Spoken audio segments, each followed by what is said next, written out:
नवीन admission मध्ये एक मुलगी एंट्री करते. गेल्या गेल्या तिला तिथले सिनियर मुलं तिच्यावर रॅगिंग करतात. तिला ढकलून देतात, तिच्या अंगावर पेनातली साय टाकतात. घरी आल्यानंतर तिला रात्र दिवस ती विचार करू लागली की सगळेजण मला बघत होते, सगळेजण मला हसत होते.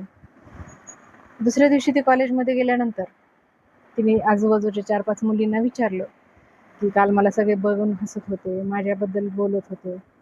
ती म्हणली, नाही ग, तसं काही नसतं, रोजच्या गोष्टी ह्या 4-5 मिनिट लक्षात ठेवतात, नंतर विसरून जातात सगळेजण. हे ऐकल्यानंतर तिला बरं वाटलं, तिला थोडंसं मन शांत झालं.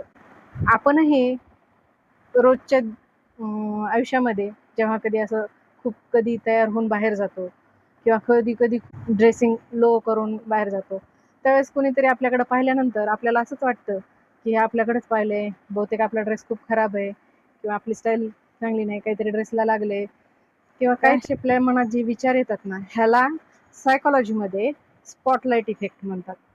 ऍक्च्युली जर पाहायला गेलं तर ते लोक त्यांच्या त्यांच्या कामात व्यस्त असतात, त्यांच्या त्यांच्या आयुष्यामध्ये व्यस्त असतात, त्यांना मुळीच वेळ नसतो की ते तुमच्याकडे लक्ष देतील किंवा तुमच्याबद्दल बोलतील. पण हा आपल्या मनाचा भ्रम असतो. आपण जास्तीत जास्त विचार करतो हा की लोक काय म्हणतील, ह्याचा प्रभाव आपल्या मनावर असतो.